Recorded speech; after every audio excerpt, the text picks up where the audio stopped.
Kompas Petang kami lanjutkan bersama saya Cindy Permadi. Saudara, Komisi Pemberantasan Korupsi menetapkan Bupati Kolaka Timur Abdul Aziz sebagai tersangka terkait dugaan kasus suap pembangunan rumah sakit umum daerah di Kabupaten Kolaka Timur, Sulawesi Tenggara.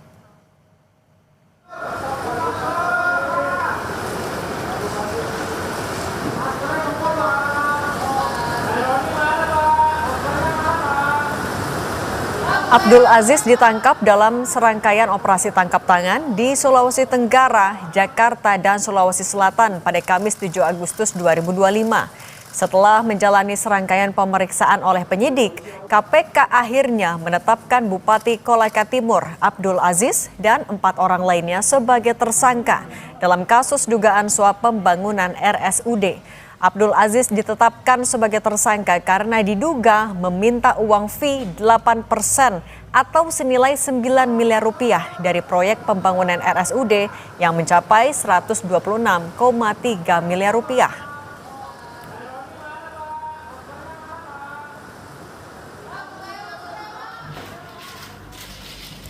Komisi Pemberantasan Korupsi juga menyita uang senilai 200 juta rupiah dalam operasi tangkap tangan Bupati Kolaka Timur yang juga kader Partai Nasdem, Abdul Aziz. Uang ini diduga berkaitan dengan dugaan suap proyek pembangunan atau peningkatan kualitas rumah sakit yang anggarannya bersumber dari dana alokasi khusus.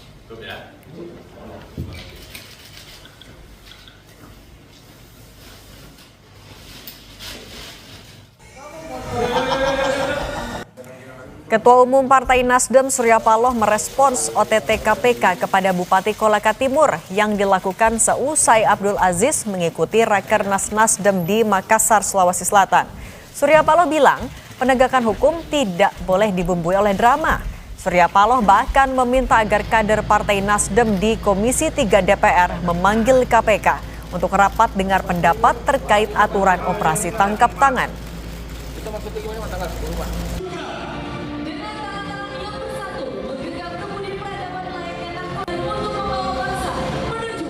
Nasdem tidak terlalu cepat mengkomentarin reaksi yang seakan-akan kita bela diri gitu. Pembelaan ini kita coba tenang dulu. Tapi di sisi lain bolehlah kita mengingatkan juga. Apa yang perlu kita ingatkan? Upaya penegakan hukum itu tidak mendahulukan drama. Itu yang Nasdem sedih dia kalau harus ada drama dulu baru penegakan hukum.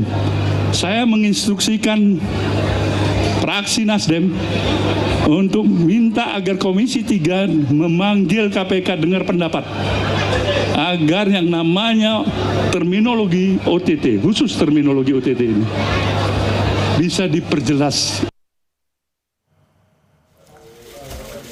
Komisi Pemberantasan Korupsi pun menanggapi pernyataan Ketua Umum Partai Nasdem Surya Paloh yang mempersoalkan terminologi operasi tangkap tangan kepada Bupati Kolaka Timur Abdul Aziz. KPK menegaskan OTT Bupati Abdul Aziz sesuai dengan aturan. KPK menyebut surat perintah penyelidikan kasus suap pembangunan RSUD di Kolaka Timur sudah terbit sejak Juli 2025.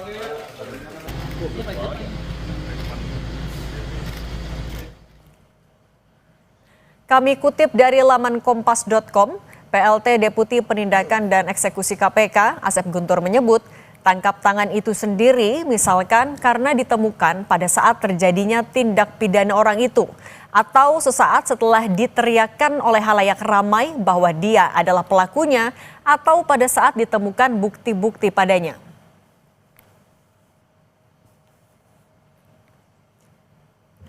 Operasi tangkap tangan Bupati Kolaka Timur yang juga kader Nasdem oleh KPK dapat sorotan dari Sang Ketua Umum Surya Paloh karena dinilai drama. Bahkan Paloh meminta fraksi Nasdem di Komisi 3 DPR untuk memanggil KPK soal prosedur OTT. Kita bahas bersama mantan penyidik KPK Yudi Purnomo sudah bergabung bersama kami di studio. Mas Yudi, apa kabar? Alhamdulillah baik, Mbak. Alhamdulillah, kami juga sudah menghubungi dari Partai Nasdem tapi masih belum ada yang bisa bergabung. Mas Yudi, ada 2 poin yang tadi disoroti oleh Surya Paloh. Pertama adalah OTT yang drama, kemudian meminta kadernya di DPR untuk memanggil KPK. Kita ke drama dulu. Apa tanggapan Anda ketika terminologi OTT itu dipermasalahkan kemudian dibilang drama? Ya, kalau dari saya, Mbak, ya, bahwa apa yang dilakukan oleh KPK kemarin melakukan OTT sebenarnya sudah sesuai dengan prosedur, itu yang pertama. Kemudian yang kedua, inilah pertama kalinya KPK di tahun ini berhasil melakukan tangkap tangan ya, yang ketiga ya, itu lengkap ada kepala daerahnya, Mbak. Sebelumnya kita tahu di OKU ya hanya kepala Dinas PUPR dan yang lainnya. Kemudian yang paling tinggi ya, kemudian yang terakhir di Sumatera Utara hanya kepala Dinas PUPR juga gitu ya, Topan Ginting. Artinya ini saya pikir inilah yang menurut saya inilah yang dinamakan dengan OTT karena ada penyelenggara negara yang paling tinggi di daerah yaitu bupati seperti itu. Nah, terkait dengan apa statement dari Pak Surya Paloh ya terkait dengan drama, memang saya ingin menyoroti terkait dengan OTT ini teknisnya, Mbak.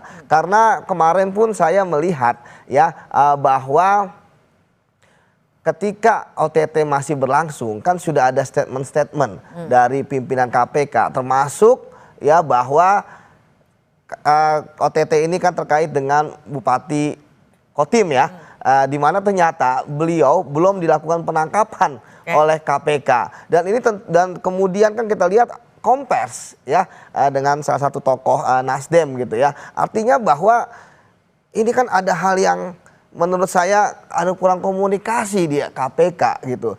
Harusnya ketika tim masih di lapangan melakukan proses tangkap tangan ya, saya pikir harusnya sudah belajar dari kasusnya Harun Masiku. Di mana ketika tim di lapangan ya yang biasanya tim itu sudah menempel, Mbak.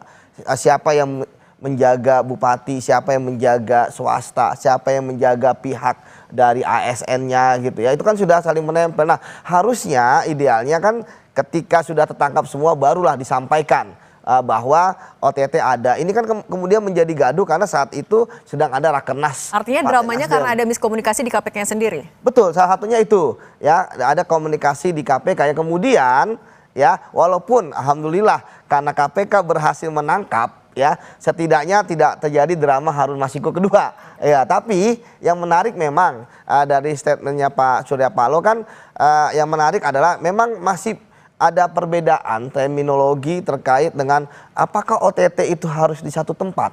Ya, jadi semua yang ada di tempat tersebut melakukan dalam hal ini kan suapnya ini kan memberi suap ya dan menerima suap itu harus ada uangnya, ada pelaku-pelakunya dan kemudian apakah pelaku di tempat lain tidak bisa ditahan? Itu bisa, Mbak, ditangkap. Dan saya pun dalam pengalaman saya beberapa kali melakukan OTT, memang biasanya yang menyuruh melakukan itu tidak berada di tempat. Tetapi kita tahu bahwa peristiwa OTT itu ya itu adalah satu kesatuan yang utuh antara terjadinya peristiwa pidana, sehingga ketika di suatu tempat ada terjadinya suatu peristiwa pidana suap menyuap, maka siapa yang turut serta di situ, siapa yang menyuruh melakukan itu juga bisa dilakukan penangkapan dengan tadi batas waktunya adalah 1 kali 24 jam. Jadi orang itu mau dimanapun ya yang menyuruh untuk kemudian menerima suap dan sebagainya itu tetap bisa diangkut oleh KPK. Nah, berarti kalau dari OTT yang kemarin dilakukan oleh KPK kemudian Nasdem bilang agar kadernya memanggil KPK ke DPR, itu adalah hal yang bisa dimengerti alasannya? Ya, saya pikir kan memang sah-sah saja ya. Beliau kan adalah ketua umum partai ya dan kemudian partainya pun juga sudah ada di Komisi 3 dan memang KPK sendiri kan adalah mitra dari Komisi 3. Tetapi bagi saya ketika ada suatu momentum adanya kasus korupsi, tentu ini kan akan menjadi pertanyaan di publik ya kan, pasti akan bertanya apakah ini ada intervensi atau lain dan sebagainya. Anda melihat ada intervensi tapi? Ya kalau ini kan belum dilakukan ya. Tapi saya pikir saya kenal dengan teman-teman Komisi 3 Nasdem ya. Tentu pasca Pak Surya Paloh pidato ya saya yakin mereka kemudian akan berdiskusi lagi dengan Pak Surya Paloh ya terkait dengan memanggil KPK karena memang Mbak selama ini ya bahwa tidak pernah ya Komisi 3 itu memanggil KPK ketika ada suatu kasus. Biasanya pun hanya terkait dengan mitra saja, apakah terkait dengan pelanggaran, terkait dengan kinerja, tapi kalau terkait dengan kasus, saya pikir sudah dalam tanda kutip ada semacam komitmen politik ya dari, karena kan di Komisi 3 kan juga banyak partai ya, bahkan yang terakhir kan kita tahu Pak Hasto ya, Pak Hasto aja kan sekjen partai, ya itu bagaimana kan teman-teman di PDIP kan juga tidak reaktif untuk memanggil KPK ya, padahal posisinya di Komisi 3 jumlah anggota fraksinya terbesar gitu. Jadi ya saya pikir ya sebaiknya KPK pun juga sudah menjelaskan ya terkait dengan OTT kemarin kompres ya. Jadi sebaiknya untuk saat ini ya teman-teman di Nasdem ya tidak memanggil KPK, biarkan saja KPK bekerja sesuai dengan prosedurnya. Toh juga tersangka ini kan juga mempunyai hak untuk kemudian ya kita tahu punya pra-peradilan kah jika kemudian merasa bahwa penangkapan yang dilakukan itu tidak sah karena dia tidak berada di lokasi OTT tersebut. Berarti biarkan langkah-langkah hukum yang diambil. Nah tapi kan kinerja KPK sekarang sedang disoroti dari Pak Surya Paloh, sebelumnya juga Bu Mega menyoroti untuk kasus Hasto. Kalau Anda melihat sebenarnya kinerja KPK sudah on the track kah sekarang?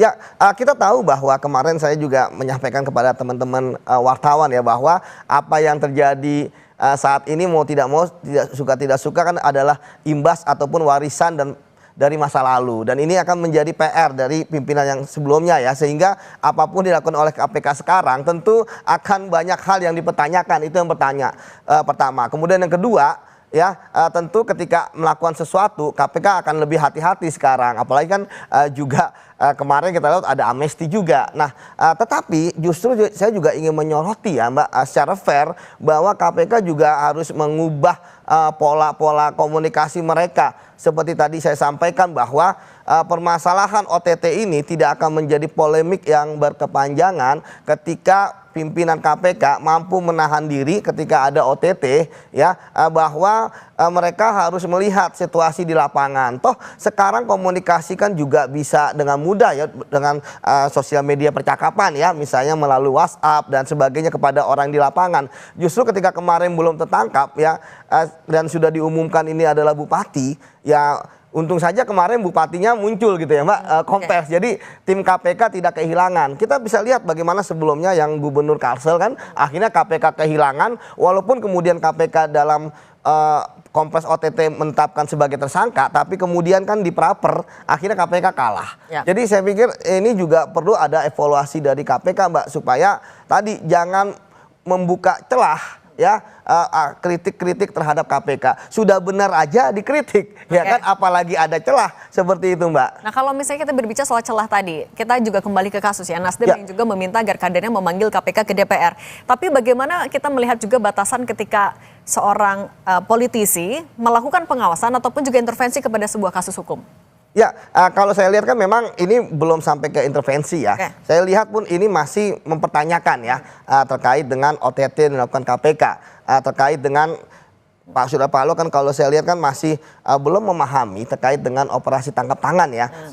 Dikira oleh beliau adalah di suatu tempat kalau saya lihat. Nah menurut saya kan kalau misalnya KPK pun dipanggil ya tentu kan teman-teman Nasdem pasti akan meminta kepada fraksi-fraksi yang lain apakah setuju atau tidak, seperti itu. Itu yang pertama. Kemudian yang kedua ya, jika pun kemudian KPK dipanggil ya mau tidak mau suka tidak suka ini memang adalah kewenangan politik dari DPR dan Komisi 3 yang mengawasi mitra kerja KPK ya, walaupun sekali lagi ya kita ada seperti ada fatsun politik ya Mbak ya, sebelumnya enggak ada kasus korupsi yang besar-besar malah ya kan, termasuk tadi saya katakan Sekjen PDIP malah kan Pak Hasto itu memanggil Komisi 3 itu khusus untuk Pak Hasto misalnya memanggil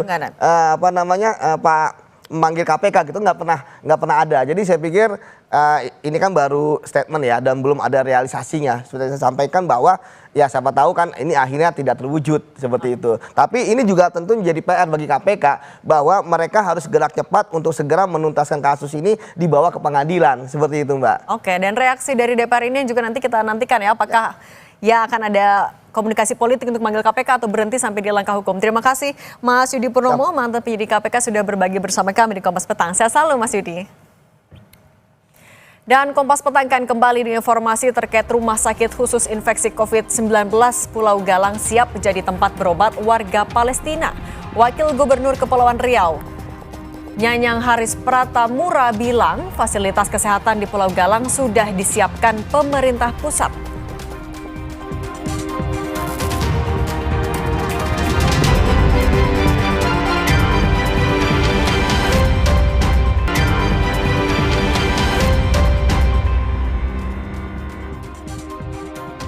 Saya Tifal Solesa melanjutkan Kompas Petang, Saudara. Wakil Gubernur Kepulauan Riau, Nyanyang Haris Pratamura, menyebut rumah sakit khusus infeksi COVID-19 Pulau Galang siap menjadi tempat berobat warga Palestina. Menurut Wakil Gubernur, fasilitas kesehatan di Pulau Galang sudah disiapkan pemerintah pusat. Kata Nyanyang Haris, nantinya kedatangan warga Palestina di Pulau Galang akan dilakukan bertahap.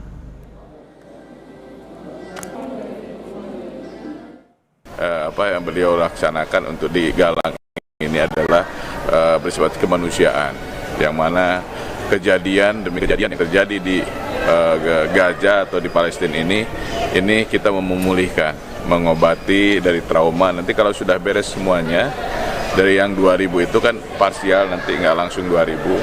Nanti mungkin ada sekitar 500 dulu, 300 dulu. Ini tergantung program pemerintah pusat, dan ada tempatnya di sini yang bekas COVID 2019-nya sudah tersedia, ya rumah sakitnya sudah tersedia, tempat tidurnya dan tempat tinggalnya juga sudah siap sedia. Ini dari pusat semuanya.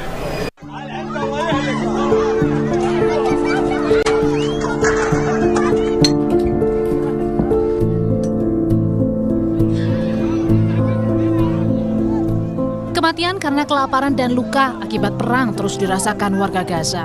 Anak-anak, orang dewasa, hingga lansia harus berebut dan bertaruh nyawa mendapat sepiring makanan. UNICEF mencatat rata-rata 28 anak di Gaza meninggal setiap harinya akibat kelaparan dan serangan Israel. Presiden Prabowo Subianto berencana memberikan bantuan pengobatan bagi 2.000 warga Gaza yang nantinya ditempatkan sementara di Pulau Galang, Kepulauan Riau. Kepala Kantor Kepresidenan Hasan Nasbi menegaskan bantuan kesehatan tidak sama dengan evakuasi. Nantinya ketika pasien atau korban telah sembuh, maka orang-orang tersebut akan dikembalikan ke Gaza, Palestina. Dan rencananya disiapkan pusat pengobatannya nanti di Pulau Galang. Karena di Pulau Galang terdapat fasilitas rumah sakit, termasuk juga fasilitas-fasilitas pendukung lainnya yang bisa untuk mengobati sekitar 2.000 warga Gaza, termasuk juga nanti untuk menampung keluarga yang mendampingi korban-korban perang ini. Sementara pakar hubungan internasional dari Universitas Padjadjaran Teguh Reza Syam menilai Indonesia harus memiliki diplomasi yang kuat dengan negara Arab agar proses evakuasi warga Palestina dari Gaza bisa berjalan. Tak hanya itu, Indonesia juga harus bekerja sama dengan PBB agar warga Palestina bisa kembali lagi ke Gaza setelah mereka mendapat pengobatan. Dapat dukungan dari PBB, dapat dukungan dari OKI, dari GNB, dari kelompok Selatan-Selatan, dan juga detail dengan negara-negara di mana para pasien tersebut diberangkatkan. Yordania, Palestina, kemudian Mesir, kemudian Syria, itu juga hendaknya kita memiliki perjanjian khusus. Karena jangan sampai nanti begitu mereka landing, mereka tidak boleh masuk, tapi harus kembali ke tempat penerbangan terakhir, yakni last embarkation. Last embarkation-nya adalah Indonesia. Jadi untuk itu kita hendaknya benar-benar detail. Jangan sampai kita kena tipu daya dari Israel dan Amerika Serikat. Ini yang harus diperhatikan ya, Pak Reza ya, jangan sampai kena tipu daya dari Israel dan memastikan warga Gaza yang dapat kembali. Warga Pulau Galang pun mendukung rencana pemerintah yang akan menjadikan Pulau Galang sebagai tempat penyembuhan 2.000 warga Gaza, Palestina yang menjadi korban perang dan kelaparan. Bagi kami masyarakat sini, saya sebagai RT 02 sangat mendukung Pak, karena kita membantu orang susah. Karena kami dari dulu Vietnam, dari KI, COVID, ini yang ketiga nih. Dari Palestina Gaza. Mungkin itu yang dapat kami kena tempat ini, bukan kami pula ngasih makannya Pak, pemerintah yang membantu. Kami di sini rasa bersyukur Pak. Presiden Prabowo memilih Pulau Galang menjadi tempat perawatan bagi warga Palestina korban perang di Gaza karena kawasan ini sudah memiliki rumah sakit khusus yang mampu menampung 2.000 orang. Fasilitas kesehatan sebelumnya pernah dipakai untuk menampung pasien COVID-19 hingga korban perang Vietnam. Tim Liputan, Kompas TV.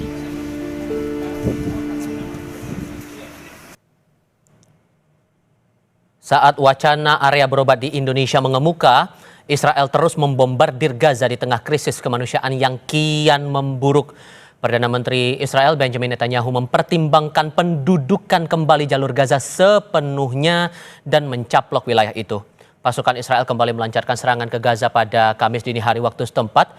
Media Israel melaporkan Perdana Menteri Netanyahu mempertimbangkan memperluas operasi militer dan pendudukan kembali jalur Gaza sepenuhnya. PBB khawatir rencana ini memicu konsekuensi bencana dan membahayakan nyawa warga Palestina.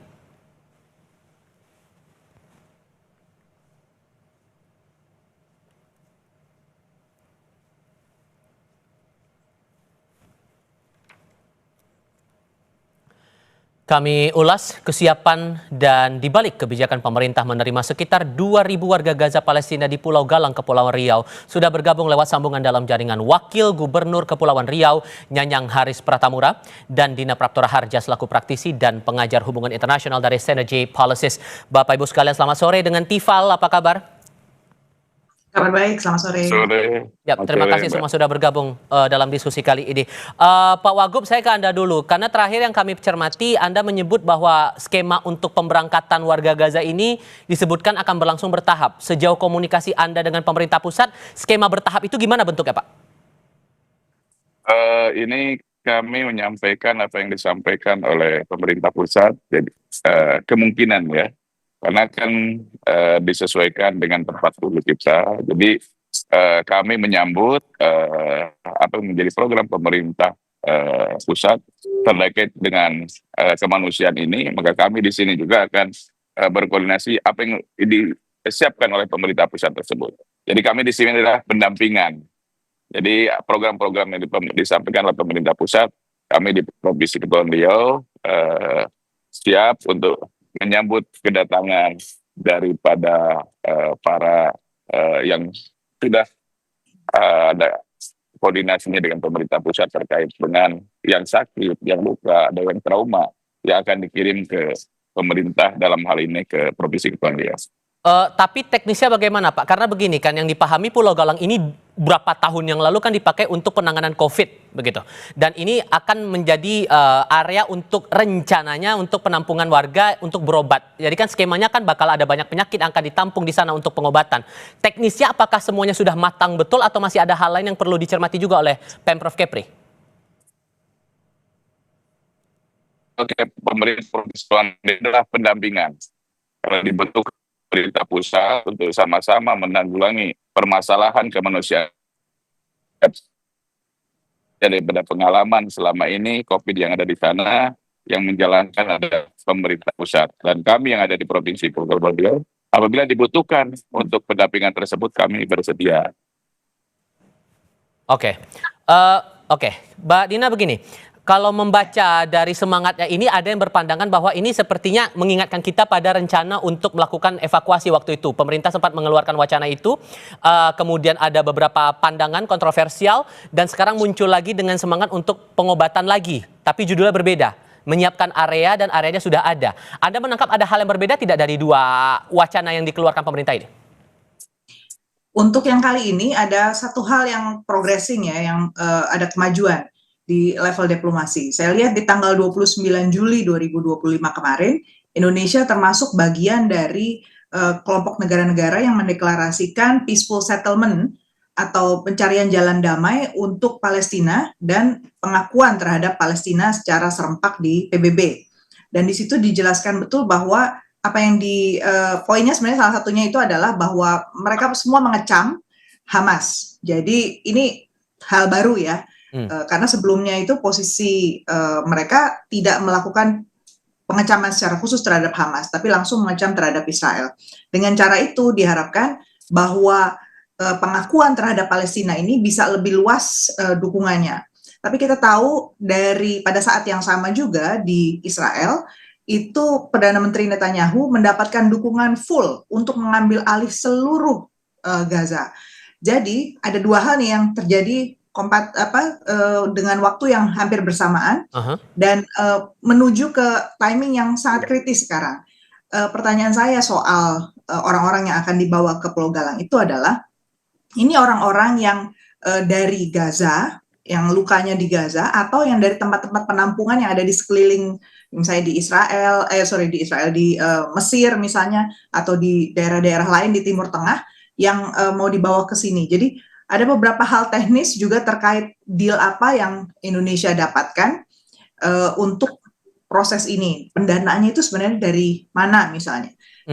Kaitannya apa antara negosiasi kita dengan di PBB tadi yang masih berjalan, dan jelas ini akan masih nanjak ya jalannya ya, karena penolakan dari Israel dan juga dari Amerika Serikat itu sangat besar. Sehingga menurut Anda ini masih belum clear soal jalur diplomasinya sejauh mana dan teknisnya apakah sudah matang atau belum? Menurut Anda itu belum cukup? Menurut saya detail soal penanganan, ini penanganannya bukan jangka pendek soalnya, bukan sekedar mendatangkan orang kemudian selesai gitu bisa dibawa pulang seperti tadi digambarkan ya. Karena keluarga yang datang ini problemnya adalah orang-orang yang di sana juga nggak dapat tempat gitu. Jadi kalau kita punya rasa manusiawi, dan ini langkah bagus ya by the way, menurut saya bahwa kali ini ada sesuatu yang lebih konkret dari Indonesia kita bisa tawarkan. Cuman masalahnya memang ketika mereka datang, mereka itu di sana udah dipersekusi, dan ini genosida, ini masalah serius betul di tingkat internasional yang ketika kita ambil alih mereka pindah kemari, belum tentu loh mereka bisa balik ke sana. Jadi poin yang disampaikan tadi, kita harus hati-hati betul dengan detail persetujuan tertulis, dan itu disaksikan betul oleh negara-negara lain juga bahwa ini bukan sekedar deal yang sifatnya bilateral, itu sangat penting. Pak Wagub begini, kalau untuk pengobatan karena masih menggunakan fasilitas saat COVID-19. Tapi bagaimana untuk akomodasi? Anggaplah ada keluarga pasien yang jumlahnya entah mungkin akan sangat banyak, akan ikut bergabung dalam proses evakuasi atau proses berobat suatu saat nanti kalau jadi begitu rencana itu. Akomodasi, transportasi, dan bagaimana hidup penunjang selama di Pulau Galang itu apakah sudah ada persiapannya juga? Ini belajar daripada COVID-19, jadi di sana pemerintah pusat sudah menyiapkan.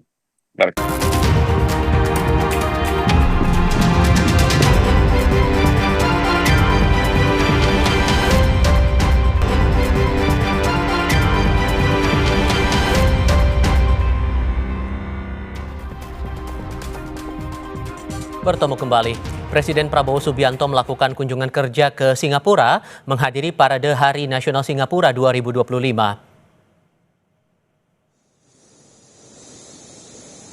Kedatangan Presiden Prabowo disambut Menteri Luar Negeri Singapura Vivian Balakrishnan. Kehadiran Prabowo menjadi bentuk penghormatan sekaligus dukungan Indonesia terhadap peringatan Hari Kemerdekaan Singapura. Momen itu juga menjadi simbol persahabatan yang kokoh antara Indonesia dan Singapura. Parade Hari Singapura 2025 digelar di The Padang, Singapura dengan melibatkan ribuan peserta dari berbagai elemen masyarakat. Parade ini menandai 60 tahun perjalanan Singapura.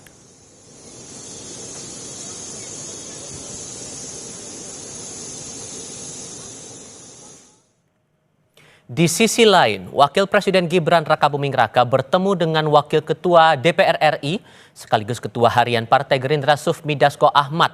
Momen itu diunggah Gibran via akun Instagram pribadinya serta diunggah di akun Instagram Sufmi Dasko Ahmad. Makan siang bersama Wakil Ketua DPR RI Bapak Sufmi Dasko, itu tulis Gibran dalam Takarir. Gibran tak menjelaskan topik pembicaraan dalam pertemuan itu, ia hanya menjelaskan menu makanan yang disantap bersama Dasko.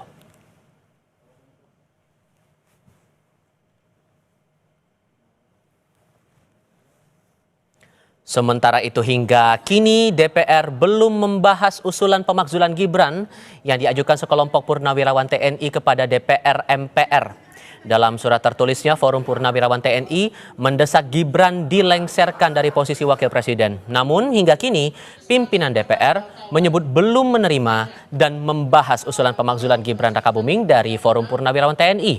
Sebelumnya Dasko sekitar akhir Juni lalu menyebut surat usulan itu harus dikaji secara hati-hati.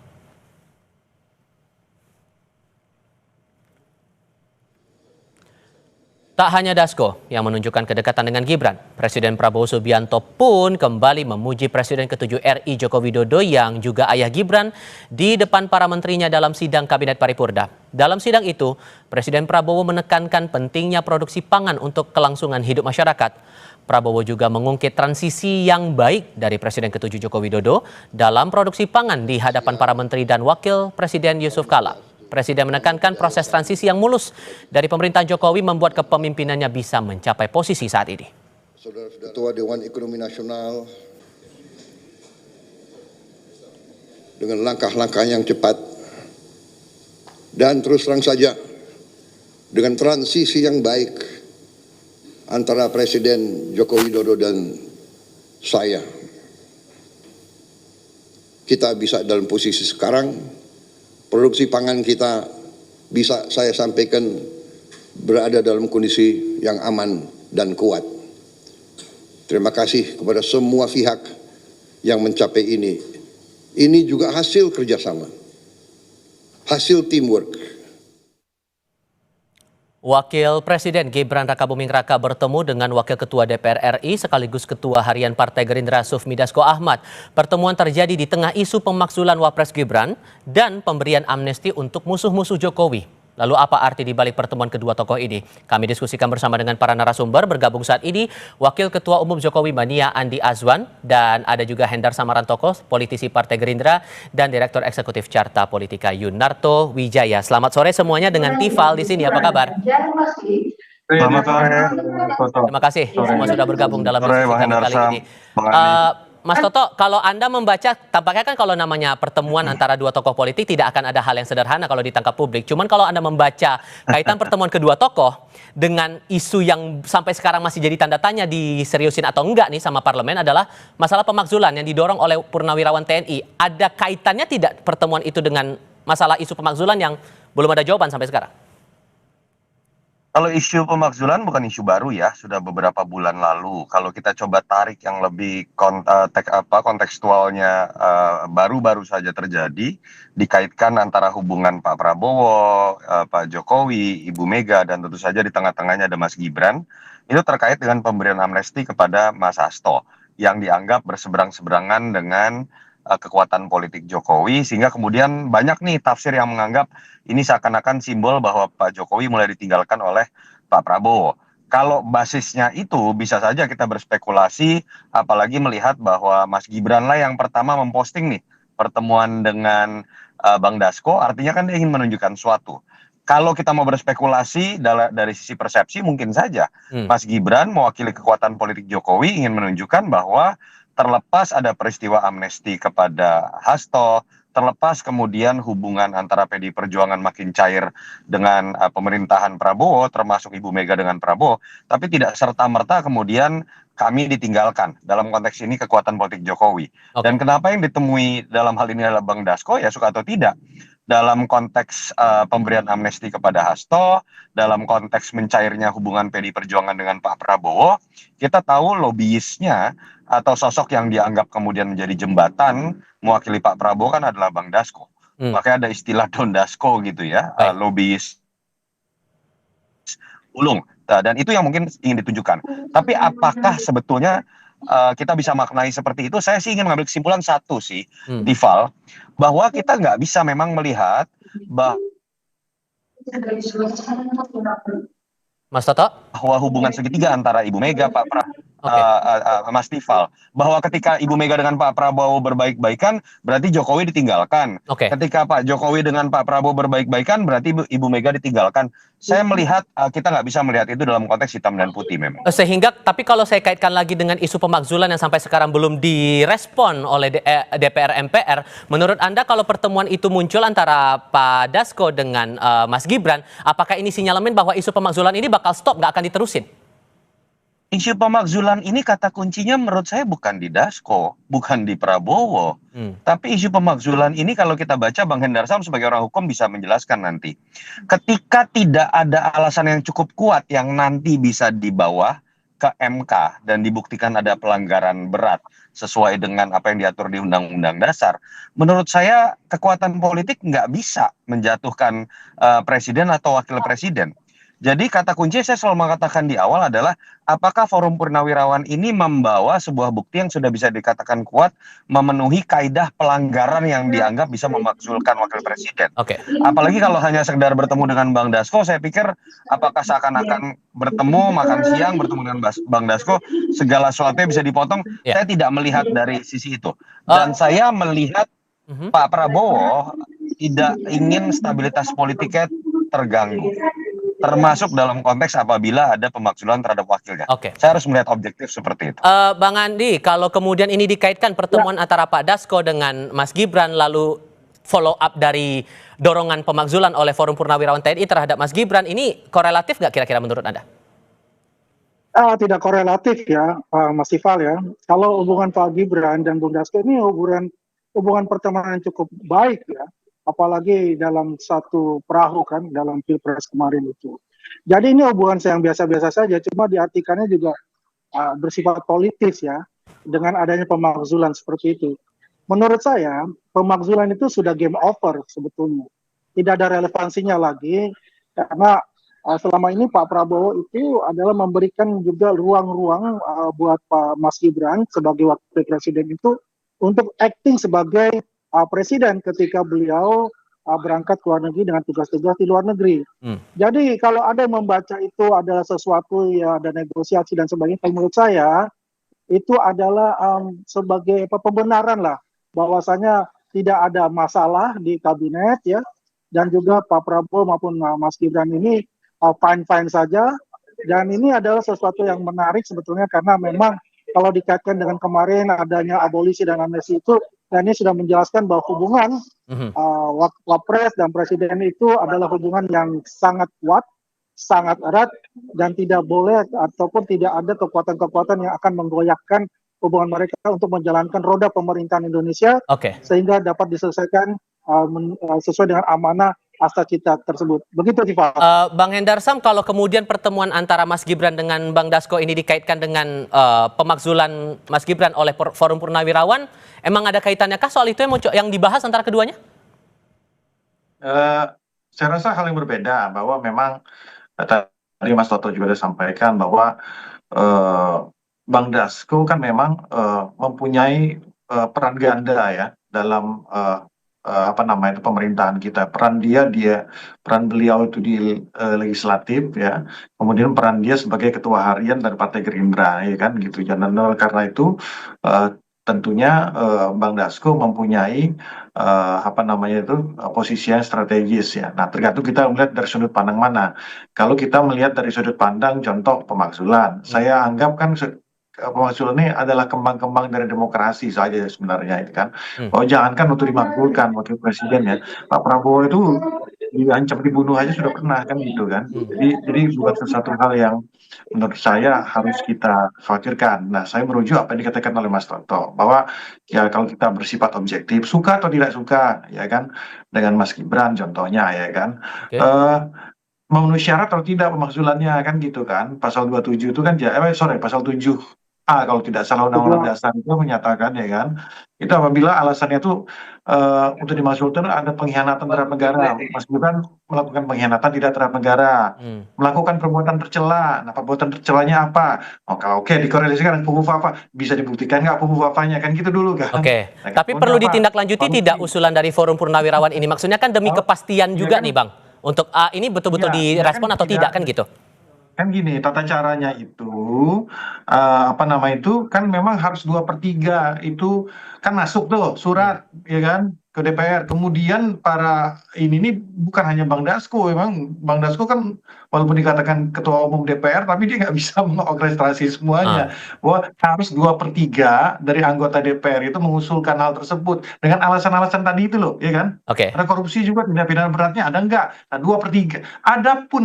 Adapun alasannya yang kuat, ya kan secara hukum, tapi secara politis kalau tidak menyampai 2/3 diusulkan oleh DPR kepada Mahkamah Konstitusi, ya nggak akan goal juga gitu kan. Jadi kita harus realistis. Tapi makanya oleh karena itu saya melihatnya ini kita anggap sebagai kembang-kembang demokrasi lah, ya kan. Tapi dan itu wajar-wajar aja, nggak ada apa-apa itu masalah itu, ya kan.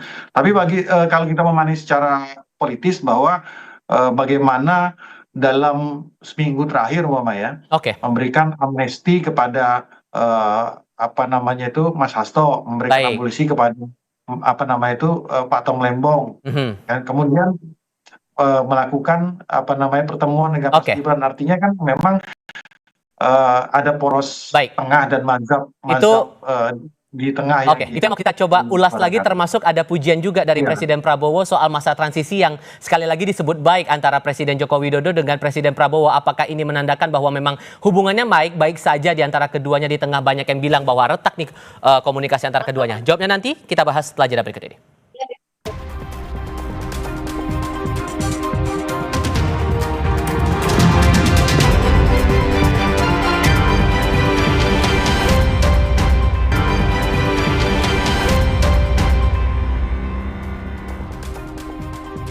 Masih berdiskusi bersama dengan para narasumber. Ada yang berpandangan bahwa pemberian amnesti dan abolisi untuk Pak Hasto dan Mas Tom ini menandakan bahwa hubungan Pak Prabowo dengan Pak Jokowi lagi renggang. Tapi di sisi lain, saat sidang kabinet, Bang Hendar Sam, disebutkan ada pujian nih dari Presiden Prabowo terhadap Pak Jokowi karena masa transisinya berjalan mulus, goal untuk menuju ke sukses pangan itu bisa tercapai. Ini menepis ya berarti kalau ada anggapan seperti itu? Ya, kurang lebih seperti itu. Karena kan memang ada Bapak kan gini, Pak Prabowo di beberapa hari sebelumnya itu kan menyampaikan, ya kan, menepis isu adanya reshuffle, ya kan. Nah ini kan juga kan kaitannya tentu, ya kan, sasaran tembaknya itu supaya kurang lebih 17 mantan menteri di era Pak Jokowi itu apa namanya itu untuk diresapel, kurang lebih seperti itulah, ya kan, Pak Prabowo. Nah Pak Prabowo ini orangnya nggak mau diolah-olah kayak gitu lah ya. Jadi dia tahu persis, makanya dia bilang, ya kan, jangan ngolah-ngolah saya lah, ya kan. Saya tahu cara main-main kayak gini. Jadi oleh kami solid, kami tetap itu transisi tetap berjalan. Jadi dalam arti kata apa? Bahwa soliditas dan juga kondusivitas itu harus beliau jaga, dan kita percayakan bahwa memang hak prerogatif beliau kapan beliau harus melakukan reshuffle, kapan tidak. Jadi di tiap pemerintahan tentunya berbeda-beda, nggak ada rumus tetap. Nah, Mas Toto ngerti itu, ya kan. Ada yang 2 tahun, ada yang 2 tahun, kan itu nggak ada rumus yang tetap. Jangan-jangan apakah ini berlangsung terus sampai selesai, bisa jadi iya, bisa jadi juga tidak. Nah, hal seperti ini juga nggak bisa kita template dari pemerintahan-pemerintahan sebelumnya. Jadi apa yang beliau sampaikan, apa namanya itu, masa transisi berjalan dengan baik, ya kita lihat pencapaian-pencapaian saja sejauh ini, ya, bahwa artinya setidaknya saya menganggap masa transisi yang baik itu bukan juga dari sisi program, tapi bagaimana apa namanya itu menteri-menteri dan wakil menteri di era Pak Jokowi bisa ngeblend dengan Pak Prabowo lah. Nah, Bang Andi juga menangkap hal yang sama, bahwa ucapan atau puja dari Pak Prabowo kepada Pak Jokowi ini bisa mendinginkan spekulasi yang muncul. Bang Andi? Ya, saya setuju dengan apa yang dikatakan Mas Hendar Sam, bahwasanya itu adalah, kita lihat ya, ini adalah keberlanjutan ya dari masa Presiden Pak Jokowi, ya, terus kemudian ke Pak Prabowo. Ini berlangsung dengan mulus sesuai dengan apa yang dikatakan Pak Prabowo. Saya rasa itu tidak ada masalah gitu ya. Jadi bahwasanya ada orang ya yang genit-genit ingin memisahkan beliau, nah ini yang sudah terjawab semua gitu. Bahwasanya ya beliau, Pak Prabowo dan Pak Jokowi ini adalah satu duit tunggal kalau menurut kami. Duit tunggal. Atau kata lain lah, quote-unquote bestie lah ya. Dalam hal sebagai negarawan sementara ini. Jadi pada dasarnya adalah saya setuju apa yang dikatakan Mas Hendar Sam, dan juga bahwasanya kita fokuslah bagaimana kita untuk bisa membantu Presiden dan pembantu-pembantu Presiden dalam menjalankan tugas-tugas mereka untuk memajukan masyarakat Indonesia ke depan. Begitu, Tifal.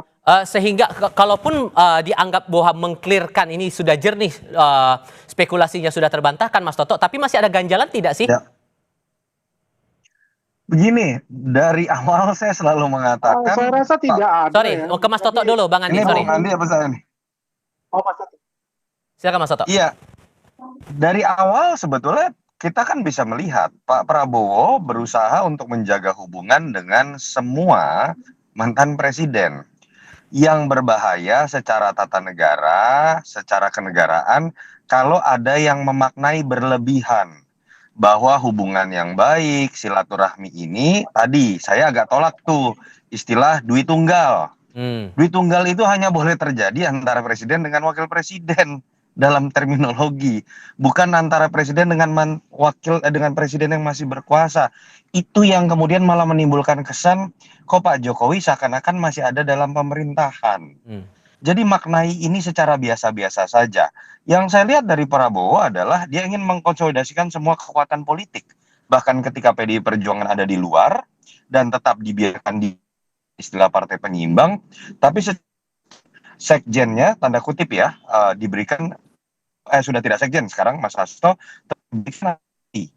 Dan kita harus melihat sebuah fakta yang terjadi dalam keriuhan ini nggak bisa misalnya terkait Mas Gibran ya. Kenapa muncul makzulan?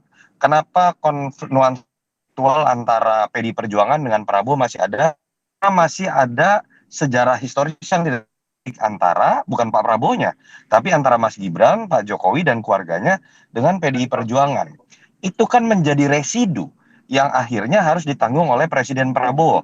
Nah, apa sih yang kemudian dilakukan oleh Pak Prabowo? Ya dengan bijaknya Prabowo kemudian melakukan langkah, di satu sisi saya tetap menjaga hubungan baik dengan Pak Jokowi, di satu sisi juga saya menjaga hubungan baik dengan PDI Perjuangan, tapi dalam konteks kebijakan, saya ingin mengambil sikap saya sendiri. Saya bukan berarti kemudian bisa diatur oleh Jokowi, bisa diatur oleh Mega. Dan menurut saya seharusnya Presiden melakukan hal tersebut. Apa sih yang harusnya dilakukan dan bisa dibantu dalam kemudian ikut memelihara kondusivitas yang juga dijalankan oleh Prabowo? Dari pihak Pak Jokowi misalnya, Bung Andi, jangan lagi ketika Pak Prabowo sudah menerima merangkul yang kalah, relawan Jokowi kemudian teriak-teriak. Wah, ini masih ada yang kalah, berteriak-teriak. Lalu ketika kemudian mengambil posisi berhubungan yang baik dan cair dengan PDI Perjuangan, di bawah masih terjadi debat, seakan-akan posisinya masih berbeda. Contohnya clear lah, ada yang menuduh partai biru lah dan lain-lain. Itu menjadi beban buat Presiden Prabowo. Itu yang saya harapkan bisa dibantu juga oleh teman-teman relawan Jokowi. Kemudian keberadaan nama Jokowi yang masih melekat dalam pemerintahan Prabowo dilihat secara positif, bukan menjadi beban. Sudah kami tangkap poinnya di situ, Mas Toto, Bang Hendarsam, Bang Andi, terima kasih banyak sudah mau hadir dalam diskusi kami kali ini. Sehat selalu semuanya. Selamat sore. Terima kasih. Topik diskusi lain akan dibawakan Cindy Permadi sebentar lagi. Politisi senior Partai Golkar, Ridwan Hisyam, mendukung musyawarah nasional luar biasa atau Munaslup partai. Pertanyaannya, siapa yang disasar dari usulan ini? Tetap di Kompas TV.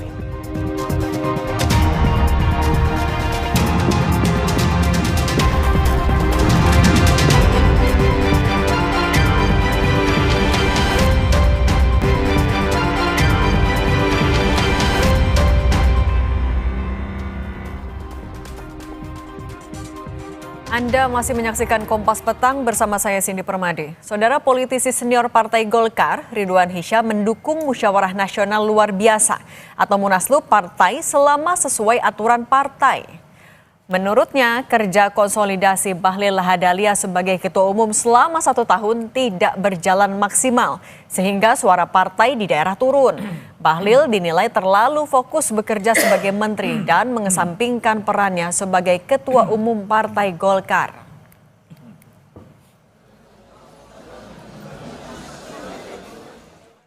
Ditanya, apakah bisa Munaslup? Bisa, sangat bisa Munaslup.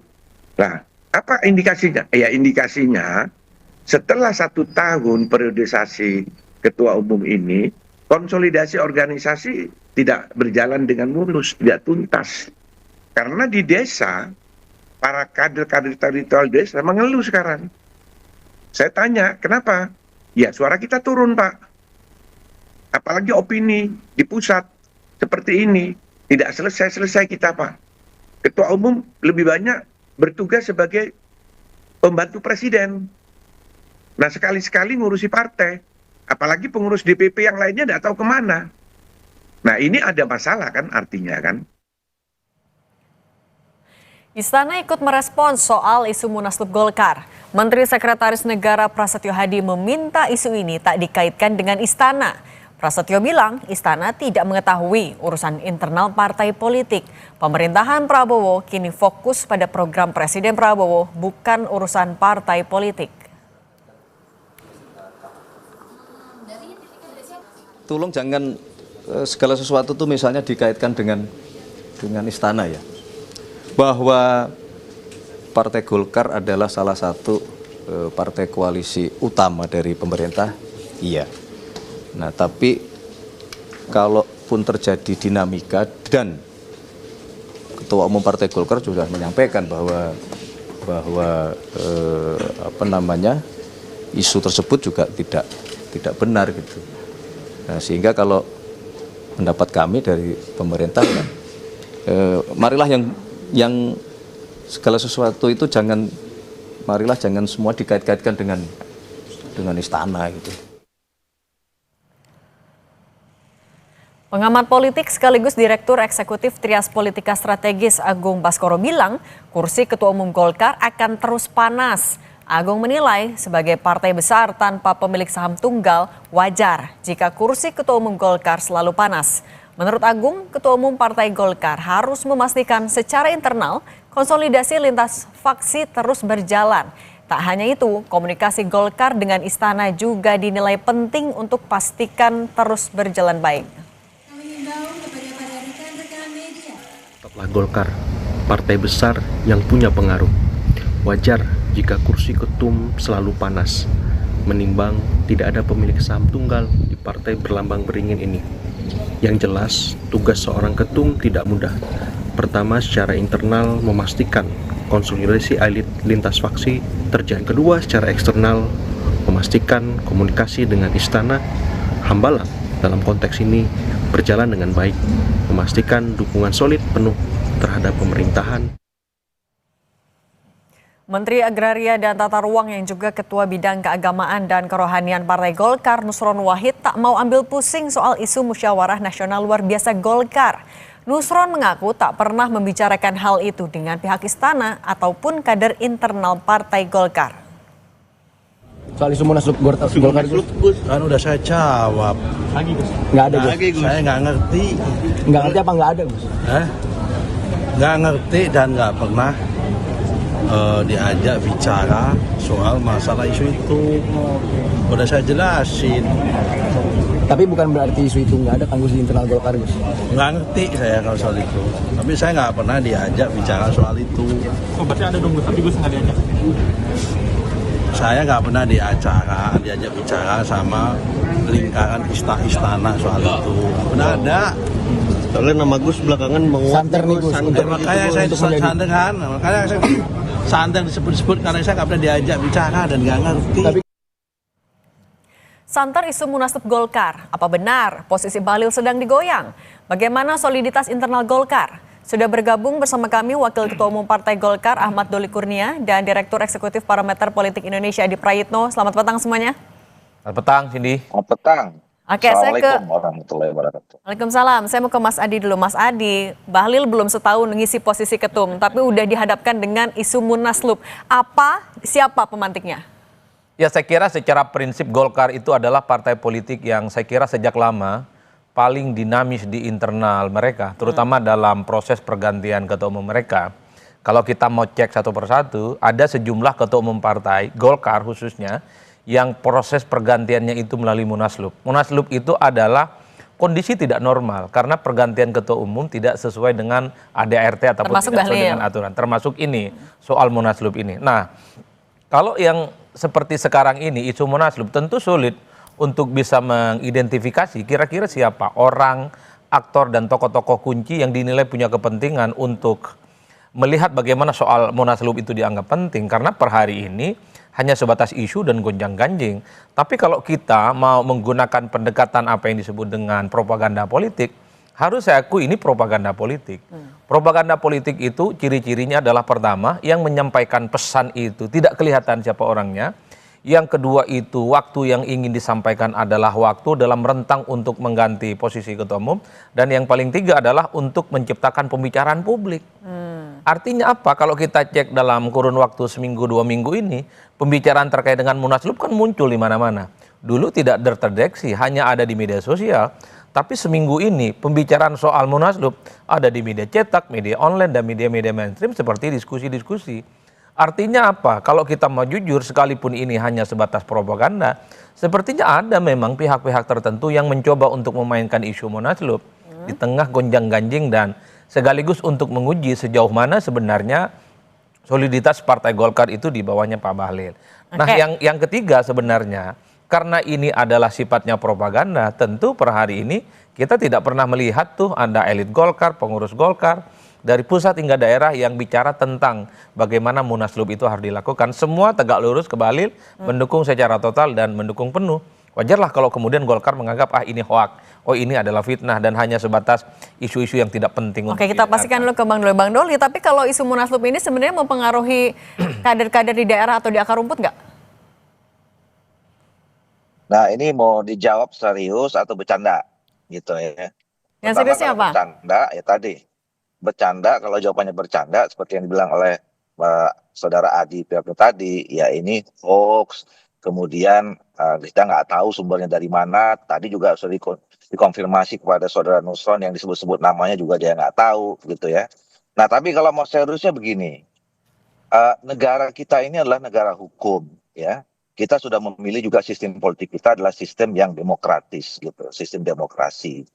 Nah, tentu kalau kita negara hukum yang menjalankan sistem politik demokrasi itu pertama ada aturannya ya, ada sistem yang berjalan, terus kemudian bagaimana aturan-aturan itu ditegakkan dan bagaimana semuanya kita tertib hukum gitu. Nah, dan itu semuanya berlaku bukan hanya institusi-institusi negara tetapi juga mulai dari masyarakat sipil, institusi yang di masyarakat, termasuk partai politik. Nah, jadi kalau kita mau mempertahankan negara ini terus maju ya sebagai negara hukum, kita harus punya ketertiban hukum, ketertiban aturan-aturan di semua level.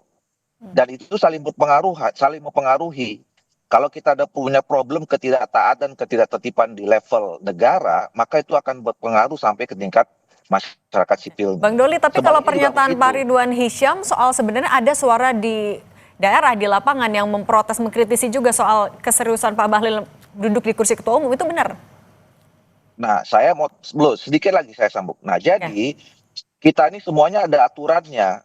Nah, termasuk di Partai Golkar, kapan munasnya, kenapa harus munaslup gitu ya. Nah, kalau bicara tentang aturan, munaslup itu terjadi kalau misalnya si ketua umumnya berhalangan. Apa perhalangannya? Satu, mengundurkan diri seperti KP Erlangga kemarin. Kemudian terkena kasus pidana atau kemudian melanggar hukum dan seterusnya gitu ya. Nah, sampai sekarang kan ini tidak ada. Kalau bicara tentang soal konsolidasi, ini saya ya Pak Bahlil itu dalam 2 bulan terakhir ini saya nih bolak-balik. Saya baru pulang tadi malam. Ya, kita ngurusin agenda Partai Golkar di Papua dalam menghadapi Pilgub. Ya, sekarang kita juga sedang konsentrasi ngadepin PSU di Bangka, Kabupaten Bangka maupun di Pangkal Pinang. Dan Pak Bahlil sebagai Ketua Umum setiap minggu itu turun ke daerah menghadiri konsolidasi musyawarah-musyawarah di provinsi. Berarti nggak fokus dengan kursi Ketua Umum itu salah? Ya, yang saya lihat saya ikutin Mbak Bahlil keliling-keliling daerah ngurusin partai ya. Dan kalau misalnya tadi disebutkan misalnya pengurusnya, saya ini baru tadi malam pulang dari Papua, 2 minggu ini 2 bulan ini saya di sana terus. Nah, jadi sebetulnya ngurusin partai itu ya diurus.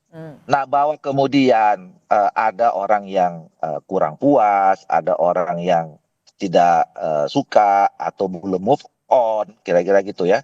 Itu biasa, bukan hanya di Partai Golkar aja, di politik juga seperti itu gitu. Nah, makanya oleh karena itu menurut saya sudahlah di stop saja ya isu ini. Kenapa? Karena gini, kalau isu ini terus-menerus dikerjakan ya diberikan, apalagi terjadi dengan sedikit pemaksaan, akan terjadi kontraksi politik dan itu akan berpengaruh dalam stabilitas politik dalam kita menjalankan fokus supaya pemerintahan Pak Prabowo, Pak Gibran ini dengan kerja-kerja dan programnya. Jadi udahlah, kita lagi asik-asiknya sekarang melakukan konsolidasi di dalam pemerintahan. Semua Pak Prabowo mengajak kita, baik kekuatan politik maupun kekuatan di pemerintahan, untuk fokus menjalankan program-program yang pro rakyat gitu. Dan tantangan kita ini nggak mudah loh, eksternal dan internal. Jadi kalau kita ribut sibuk-sibuk ngurusin yang nggak juntrungan ya, Oke, banyak yang harus diurusin. Ini juga sama kayak kata-kata Mensesnek. Macam itu pasti akan mengganggu konsentrasi. Oke, mendingan fokus juga pemerintahan Prabowo lagi fokus nih. Tapi kan Mensesnek juga bilang janganlah semua dikaitin ke istana. Tapi kalau kita lihat secara historis kan Golkar biasanya sejalan juga nih sama pemerintahan. Apa iya sebenarnya kalau istana nggak ikut campur atau setidak-tidaknya ngasih restu juga dengan isu goyangan Munaslup ini, Mas Adi? Ya, kalau kita mempelajari bagaimana sejarah-sejarah kekuasaan di negara kita, setiap presiden, setiap kekuasaan, kalau ada gonjang-ganjing partai soal konflik, soal dualisme, pasti selalu dikait-kaitkan dengan istana dan kekuasaan. Ada kecenderungan selera kekuasaan lah, selera istana lah yang kemudian akan lebih didukung untuk bagaimana menjadi ketua umum partai. Kan itu yang ramai. Saya kira bukan hanya hari ini saja, di presiden-presiden selanjutnya kalau ada partai yang itu ada dualisme, ada konflik, pasti kekuasaan yang dituduh.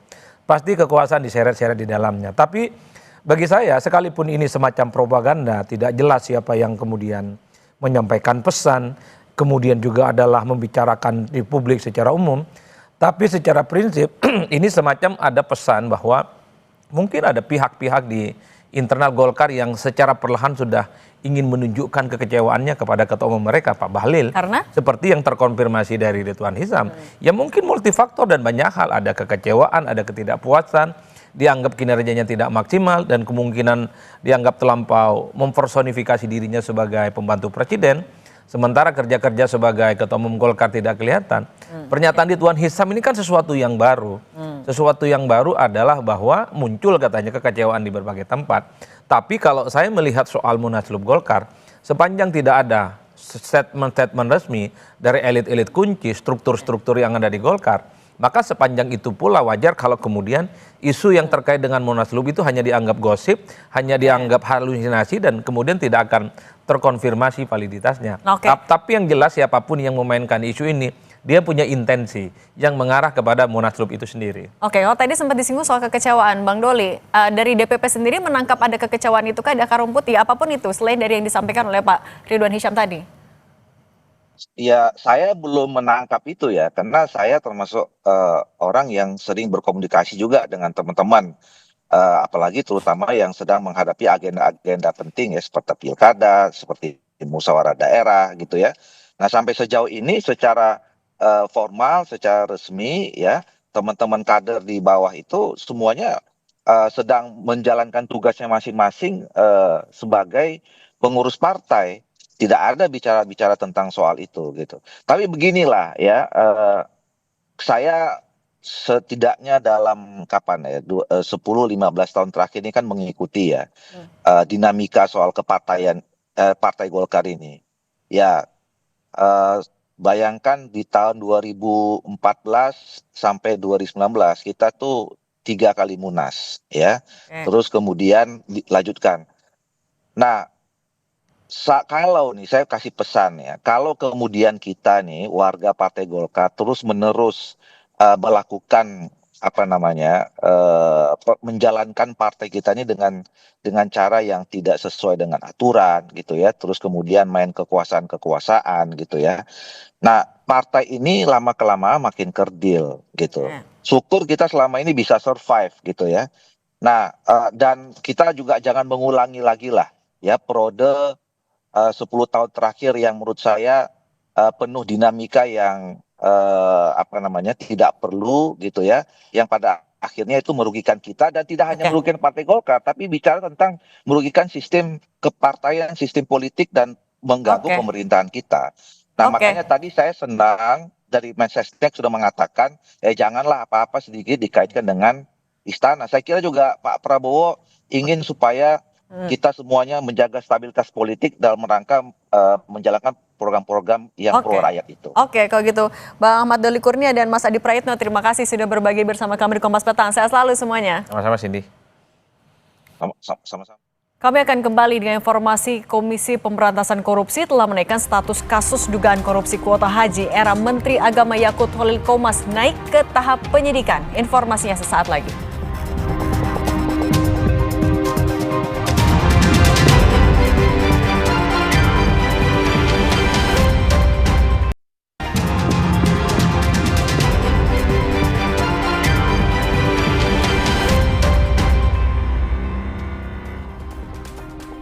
Komisi Pemberantasan Korupsi telah menaikkan status kasus dugaan korupsi kuota haji era Menteri Agama Yakut Khalil Qomas ke tahap penyidikan. Kasus dugaan korupsi kuota haji di Kementerian Agama tahun 2023 hingga 2024 ini naik ke penyidikan tak lama setelah KPK memeriksa Yakut. KPK memastikan telah menemukan dugaan bukti korupsi dalam kasus ini. Namun, masuk menggunakan surat perintah penyidikan umum agar dapat memeriksa sejumlah saksi untuk mendalami aliran uang hingga siapa yang memberi perintah untuk menetapkan kuota haji. Sebelumnya KPK juga telah memeriksa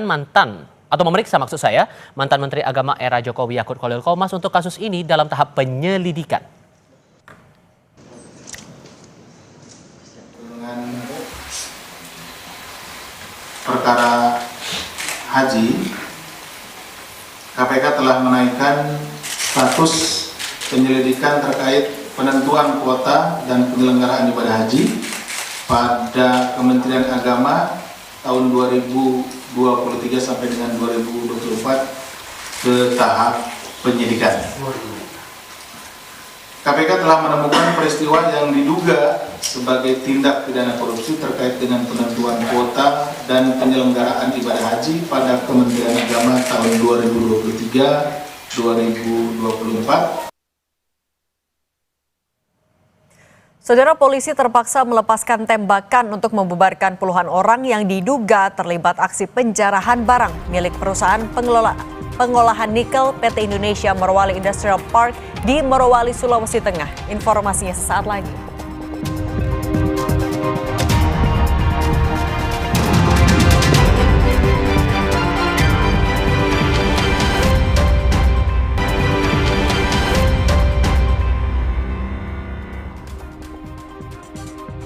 Polisi terpaksa melepaskan tembakan untuk membubarkan puluhan orang yang diduga terlibat aksi penjarahan barang milik perusahaan pengolahan nikel PT Indonesia Morowali Industrial Park di Morowali, Sulawesi Tengah.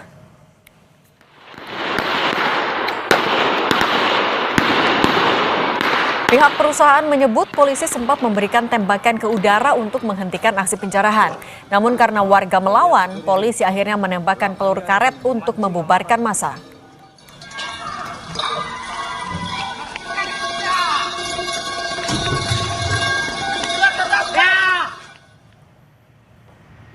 Usai penjarahan di PT Indonesia Morowali Industrial Park, Kapolres Morowali memimpin pertemuan yang dihadiri Dandim 1311 Morowali, Letkol Infantri Abraham S. Panjaitan, perwakilan Pemda, pimpinan kerukunan dan perwakilan perusahaan. Kapolres AKBP Zulkarnain menyebut ada 5 unit kendaraan yang dibakar. Hal-hal yang terjadi untuk hal-hal yang dibatasi. Dan sekian Kompas Petang untuk kali ini. Saya Tifal Solehsa. Saya Cindy Permadi. Terima kasih. Sampai jumpa.